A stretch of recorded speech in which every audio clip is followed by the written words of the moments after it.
Vou contar mais uma linda história a partir de agora. Só que eu quero fazer antes um pedido para você. Se inscreva no canal. É um gesto tão simples para você e tão significativo para o canal. Entra no canal, se inscreva, curta, põe o teu joinha, acione o sininho. Para nós isso é muito importante. O canal ganha força e muito mais histórias a serem contadas. Por favor, se inscreva no canal. Agora, prepara o coração, porque a história de hoje é linda.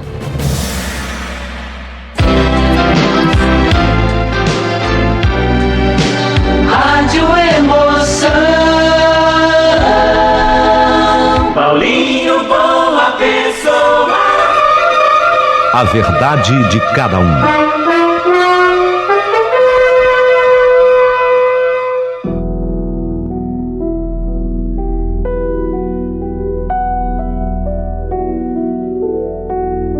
Meu querido amigo Paulinho Boa Pessoa, meu nome é Gisele.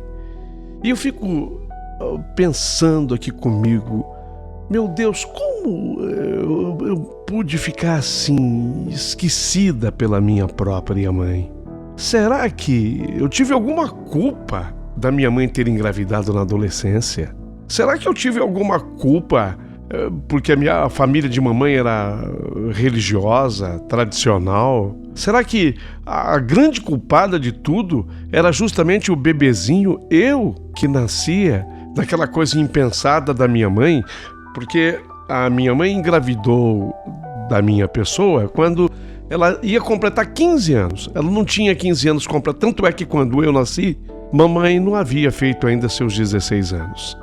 E foi, sabe, muito difícil, segundo eu soube, foi muito difícil para a família da mamãe aceitar o meu nascimento. O meu próprio nome para ser escolhido, Gisele, sabe, foi um menosprezo total. Ninguém tinha um nome para a garota que havia acabado de nascer e eu nasci muito saudável. Eu vim com 3,5 kg a esse mundo. Saudável e medindo 49 centímetros, eu era um bebê grande, eu era motivo para ser comemorado. No entanto, eu só dava motivo para as lamentações, e até o meu nome, Gisele, demorou a ser escolhido. Isso tudo demonstra o menosprezo que a família da mamãe deu à minha chegada a esse mundo. A mamãe, ela, segundo soube, teve grandes problemas a partir daí. E foi então que eu entrei no rol das crianças menos desejadas pela mãe. Hoje eu tento entender o porquê, sabe, de nunca ter conseguido esse espaço na vida daquela pessoa que mais deveria me amar, porque mãe é assim, né? É aquela que mais deveria nos amar. E embora eu lute atrás de alguma justificativa, fica sempre tão difícil. Por vezes, eu acabava me culpando, sabia? Eu acabava me culpando pelas atitudes dela. Mas, sinceramente, nunca foi a minha culpa. Eu tento compreender, mas cada vez que eu faço força para compreender, fica, na verdade, mais difícil. O que doía era exatamente a rejeição, o descaso. Era isso que me deixava tão mal. Mesmo que a situação tenha melhorado, eu às vezes caio nas lembranças e me sinto péssima. Quando eu me lembro, sabe, da minha infância, de tudo que eu passei. Essa sensação de ter culpa, de ser uma pessoa ruim, é assim que às vezes eu me sinto. É como se eu tivesse vindo com um defeito de fábrica. Você já ouviu falar de produtos que vêm com defeito de fábrica e são indesejados, são rejeitados, são devolvidos? Aí é que tá. Talvez, quando eu nasci, se houvesse a possibilidade de ser devolvido, digamos que houvesse essa chance, de quando um bebê nasce, houvesse um balcão onde você reclama, fala, olha, eu queria reclamar o nascimento desse nenê, queria devolver. Aí a pessoa ia perguntar o porquê, e embora não houvesse uma justificativa, ainda assim eu teria sido devolvida. É a sensação que eu tenho. É por isso que muitas vezes eu me senti um objeto. Porque eu era a chamada filha da vergonha. E como dói isso, gente. Como dói. Eu não sei se você que está ouvindo esse meu relato passou por algo parecido. Mas nada maltrata mais, nada machuca mais do que você ser considerada a filha da vergonha. Exatamente porque eu nasci da barriga de uma adolescente que sequer havia completado 16 anos quando eu nasci. Eu nasci de uma pessoa que não tinha a menor estrutura para ser mãe e que acabou, exatamente por tudo isso, me vendo como um problema na vida dela. A prova de que a vida da mamãe parou no momento em que eu nasci foi exatamente a minha rejeição. Eu acabei me tornando o rótulo que a marcou para sempre. O rótulo que a marcou para sempre. Eu acabei me tornando. A minha mãe nunca vai me amar como filha. Por mais que isso seja difícil de eu entender, ela nunca poderia me amar como filha. Mesmo quando ela tenta acertar comigo, ela falha. E isso me magoa demais, me magoa profundamente. Não é fácil para mim ter que admitir isso. Me dói sentir que ela, minha mãe, se cobra, mas o amor, ele vem de dentro. O amor vem de dentro e algumas pessoas simplesmente não conseguem sentir esse amor, não conseguem amar o outro. E a minha mãe jamais conseguiu me amar. Ela sempre me magoa muito. E às vezes me magoa sem mesmo perceber. Em palavras simples, ela me deixa sem chão e me faz relembrar, às vezes, que eu fiquei tão sozinha só por causa das suas atitudes. O que mais dói é ver o amor que ela tem pelos filhos planejados dela. Eu sinto inveja. É isso. Eu sinto inveja. Porque eu fiquei isolada depois do meu nascimento. A minha mãe simplesmente me deixou com a minha avó, a mãe dela. Eu acabei sendo criada ali naquela casa, porque para que ela se sentisse limpa e livre para um casamento, ela não podia estar comigo, ela não podia aparecer comigo. E foi exatamente por isso, por estar livre, leve e solta, que ela conheceu o Braulio. O Braulio, ele vinha a ser filho do pastor presidente da igreja que ela frequentava, que a mamãe e a família dela inteirinha frequentavam. Então ela não podia aparecer comigo. O Braulio, não que ele ignorasse que a mamãe tivesse uma filha, mas para ele era como se ela não tivesse. Acabaram se casando. E no dia em que se casaram, para que vocês tenham uma ideia, eu fui a esse casamento. Segundo eu soube, eu tinha 7 anos de idade. Eu não sei porque eu quis tirar da minha própria mente as lembranças desse dia, sabe? Talvez pela tristeza imensa que eu tivesse sentido. Porque eu fiquei numa das últimas mesas da festa do casamento da minha mãe, escondida. Não, eu não fiquei nesse dia com a minha avó, porque minha avó precisava estar próxima à filha que estava se casando. Então eu fiquei com uma prima de minha mãe, uma prima dela, que, a pedido da família, se sentou praticamente na última mesa da festa. Vocês imaginem, eu era a filha que ficou escondida. Parece uma coisa simples. Eu falando dessa forma, parece ser simples. Mas coloque-se no meu lugar que você vai perceber a grandeza e a profundidade dessa dor. De você ser escondida no dia do casamento da sua mãe. E assim foi a vida inteira. Como eu era filha da vergonha, eu acabei sendo escondida da vida da minha mãe. E ela, com o pastor, agora Braulio, porque ele depois não era apenas o filho do pastor, ele se tornou o próprio pastor. A mamãe começou a ter os filhos dela. Aí sim, os filhos planejados, os filhos programados, os filhos desejados. E 3 meninos, 3 garotos. Dizer que eu não gosto dos meus irmãos, eu os amo. Eles são meus irmãos.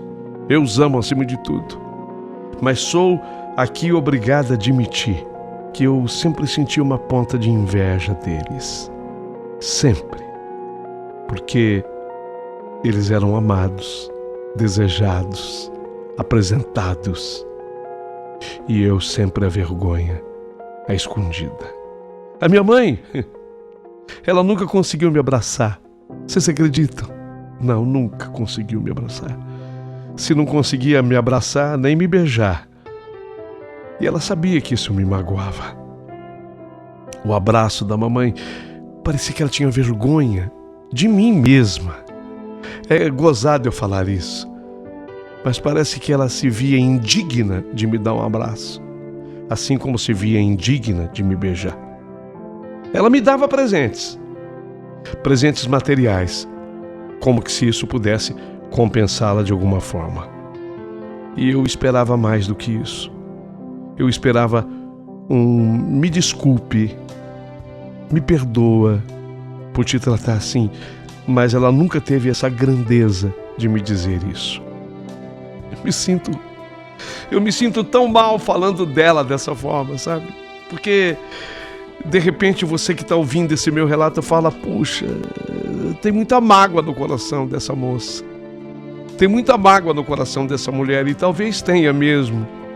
E é isso que me faz me sentir muito mal. Mas eu precisava desabafar.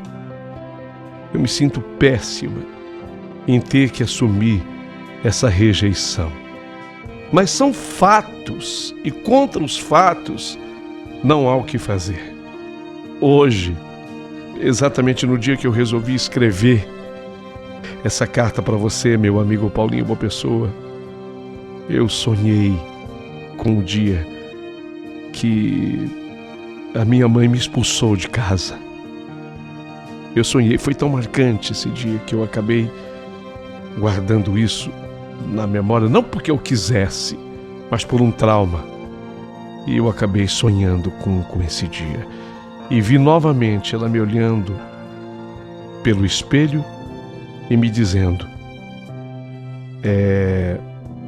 olha, eu sei que às vezes você gosta de ficar aqui com os seus irmãos, mas eu vou sair e quando eu voltar, eu não quero mais ver você aqui, tá? É melhor não. Você me entende? Como se fosse possível entender.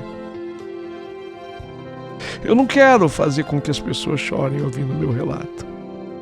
É que eu própria choro quando eu vou falar disso.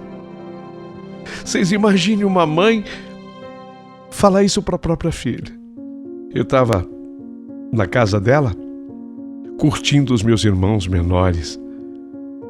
E ela disse exatamente assim, eu vou sair, quando eu voltar, eu não gostaria de encontrar você aqui. Eu ouvi isso da minha mãe praticamente com a idade que ela tinha quando eu nasci. Eu tinha 15 anos. Eu tinha 15 anos quando mamãe disse isso. E o que me inspirou a escrever esse relato para você hoje, Paulinho, foi que eu sonhei com esse dia. Eu procurei na minha mente descobrir por que ela me odiava, mas eu nunca achei o real motivo. Ela apenas não conseguia me amar. E eu acho que isso a fazia se sentir, assim, indiferente, ou mais do que indiferente. Ela talvez tivesse até um pouco de raiva de mim. Tipo, por que você veio ao mundo? Por que você nasceu? Num momento em que ela não estava preparada para ser mãe. Eu vou dizer uma coisa que eu ainda não relatei. Ela gostava do meu pai. Ela tinha 14 anos e o Adalto foi o primeiro amor da vida dela. Só que era um menino também. Aliás, tão menino que ele tinha 1 ano menos do que a minha mãe. Então imagine, eu acabei me tornando filha de 2 adolescentes. Por isso que eu fui chamada, e assim me sinto, a filha da vergonha. Não era para eu ter nascido. Não dessa forma, não desse jeito. Depois veio o ciúme da minha adolescência, do meu gosto de estudar, porque eu sou extremamente dedicado aos meus estudos. Eu acabei tendo que escolher um caminho. Uma vez que eu não podia ser sucesso enquanto filha, eu resolvi ser um sucesso enquanto estudante.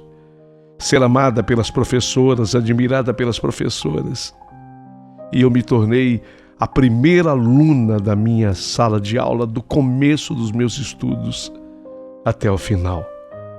E até nisso, até por eu ter me tornado a melhor aluna do meu colégio, ganhando troféu, ganhando medalha, a minha mãe acabou sentindo mais raiva de mim ainda, ciúme de mim até. Escutei por diversas vezes dela, minha mãe: na sua idade eu já fazia isso, na sua idade eu já fazia aquilo. Eu acho que a minha mãe, em algum momento, pela própria maneira de me tratar, ela desejava que eu fosse rebelde. Mas nem isso eu quis ser. Aliás, nem isso eu podia ser, porque eu era diferente. Eu nunca fui na vida dela, minha mãe, o que ela queria que eu fosse, nem rebelde. E pela 1000ª vez ela tentava me excluir, e eu, feito um verme, me rastejei e implorei por algo que eu nunca teria: o amor dela. Eu só queria que ela me enxergasse, que a minha mãe me enxergasse. É interessante como esse desprezo é contagiante, porque os meus irmãos, ao crescerem, eles acabaram agindo igual. E mais taxativos do que ela, também não quiseram nenhum contato comigo. O mínimo, embora eu tivesse tentado me dedicar tanto aos meus irmãos, são 3. Eu tivesse tentado tanto um contato com eles, mas eles também sempre me rejeitaram. As relações foram muito mal construídas entre mim e eles. Nós não tivemos nenhuma possibilidade de sermos realmente irmãos. No mundo deles, eu era a filha que saiu de casa. Observem isso, como é interessante. Eu era a filha rejeitada, a filha da vergonha, a filha que não foi aceita. Mas para os meus irmãos, eu era a filha que havia saído de casa. Hoje, eu relembrei como me senti quando realmente tive que sair de casa depois de tantas e tantas expulsões. Eu me perdi nesse tempo sozinha e me sentindo um lixo, sempre buscando caber na vida de alguém. É interessante isso. É muito interessante que eu coloque isso aqui nessa história. Quando você procura caber na vida de alguém, é interessante porque você às vezes tem que se diminuir. Você já fez isso? Você que está ouvindo o meu relato, você já tentou se diminuir para caber na vida de alguém? É o pior exercício que um ser humano pode fazer. Quantas vezes eu me vi diminuindo-me para que eu pudesse caber na vida de alguém? Me perdi. E ao me perder, eu acho que muitas vezes acabei agindo pior do que minha própria mãe.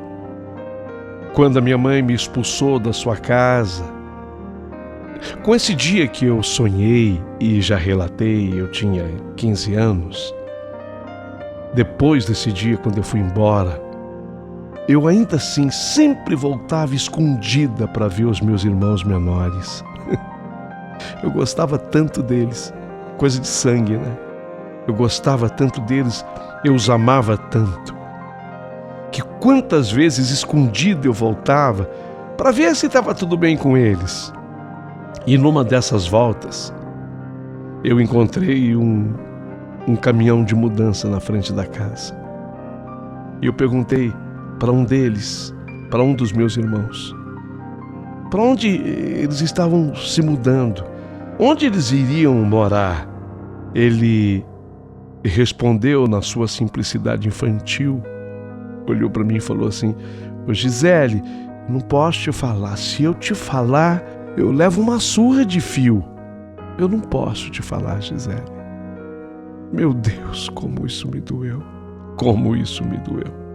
Eu acabei de ouvir isso do meu irmão. Eu tinha uma cabeça muito melhor do que eles para entender o que isso representava. Eu havia acabado de chegar aos 16 anos. Então eu saí e fiquei de longe, escondida, vendo o caminhão de mudança acabar de ser carregado e se perder depois ao fim da estrada. Não sei nem dizer como eu me senti naquele momento. Na hora eu nem chorei, sabia? Não consegui chorar. Isso eu me lembro bem. Quando eu recordo, esse dia me dói tanto e profundamente. E é uma dor profunda, muito profunda. Eu sentia muita vergonha de assumir o porquê que a minha mãe me expulsou de casa. As pessoas me julgavam. Hoje eu já não me importo mais. Mas a minha mãe talvez tivesse ciúme do sucesso que eu fazia na única área que eu era sucesso, a estudantil. E talvez ciúme até da minha beleza, porque a beleza eu herdara do meu pai Adalto. Ele jamais fez papel de pai comigo, mas é assim que eu tenho que chamá-lo. Adalto era filho de alemães, era louro e tinha os olhos azuis. A minha mãe é de tez morena, raça negra, e eu acabei vindo uma mistura do alemão com o negro, e tenho os olhos azuis. Portanto, eu sou considerada por muitos uma mulher extremamente bonita. Talvez a minha mãe também tivesse ciúme disso, não sei. É muito interessante notar que como o tempo vai passando e as cicatrizes, elas continuam. A cicatriz é assim, ela não dói tanto, né? A cicatriz, tem gente que tem cicatriz e fala, a cicatriz não dói. Ela não dói, é verdade. Mas elas estão ali, sempre para poder te lembrar que elas significaram um dia uma profunda e grande dor. Eu sei que eu nunca vou me recuperar de tudo o que eu vivi, mas a cada dia eu tento ser melhor do que eu era ontem. Hoje existe para mim uma nova realidade. A religião, eu admito que ajudou a minha mãe a repensar, porque a minha mãe se tornou a esposa de um pastor. E a esposa de um pastor acaba tendo grandes obrigações para com a sua igreja. Mas, apesar da religião ter ajudado a mamãe enquanto cristã, fortaleceu também um outro lado dela, de exclusão da minha pessoa. Que na medida em que minha mãe se tornava mais evangélica, mais preocupada com a sua comunidade cristã, tão mais excluída eu ficava da sua vida. Tão mais filha vergonha eu me tornava. Resumindo, mais uma vez eu não me encontrava no meio dos seus ideais estabelecidos. E a minha presença, de novo, não era bem-vinda, mesmo ela se tornando uma mulher importante da igreja, a qual ela serve. E, aliás, diga-se de passagem, é uma grande cristã para a sua comunidade. Com relação à minha pessoa, no julgamento da minha mãe, no julgamento dela, é aquela frase, o que nasce para dar errado, nunca dará certo. Eu disse que o que nasce para dar errado nunca dará certo no julgamento da minha mãe, porque naquilo que eu era destaque, e eu quero ressaltar que era justamente a minha vida estudantil, eu acabei realmente me tornando um sucesso. Acabei estudando, depois prestei exame vestibular, entrei numa faculdade pública, onde eu passei em engenharia, me tornei engenheira civil e, como mulher, acabei ganhando destaque enquanto engenheira civil. Fui trabalhar numa grande construtora, para a qual eu presto serviços e já ergui obras maravilhosas, prédios imensos. O mais alto dos prédios pelo qual eu fui responsável, um prédio de 22 andares. Tudo isso é motivo de grande orgulho para mim. Foi na minha profissão que eu acabei conhecendo também um engenheiro de nome Egídio e nós nos casamos. E acabei me tornando mãe de 2 garotos, de 2 meninos lindos, o Felipe e o Gustavo. Felipe e o Gustavo. Minha família é motivo de orgulho para mim, de grande orgulho. Eu dei certo nesse aspecto da minha vida, apesar de todos os pesares, apesar de ser considerada a filha da vergonha. Mas acabei me tornando um sucesso estudantil, acabei sendo aprovada numa universidade pública, onde me formei, e aí, uma vez trabalhando, conheci a pessoa com a qual me casei e formei a minha família. Sim, por muitos aspectos, eu poderia me sentir extremamente feliz, muito feliz. Mas eu quero contar para vocês o último episódio da minha vida, que na verdade, junto com o sonho que eu tive, me inspirou a mandar essa carta para você hoje, meu amigo Paulinho Boa Pessoa. Observa bem esse episódio, a vida na minha vida. Eu venci na vida por todos os aspectos já citados aqui. E aí, eu estava na casa de um dos meus irmãos estes que eu sempre gostei deles, apesar de excluída da vida deles por eles próprios, mas sempre os amei. Meu coração sempre desejou que fosse assim. E eu estava lá na casa desse meu irmão, e eu tinha sido convidado para uma grande festa que haverá no centenário da igreja ao qual o marido da minha mãe pertence. É centenário da igreja. Então haverá uma festa de comemoração entre os cristãos, todas as famílias foram convidadas, e eu estava na casa desse meu irmão e eu escutei a mulher do meu irmão, portanto, a minha cunhada.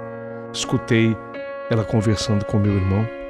Ela não imaginava jamais que eu tivesse ouvindo a conversa, porque eu já tinha saído para ir embora e de repente algo me fez voltar.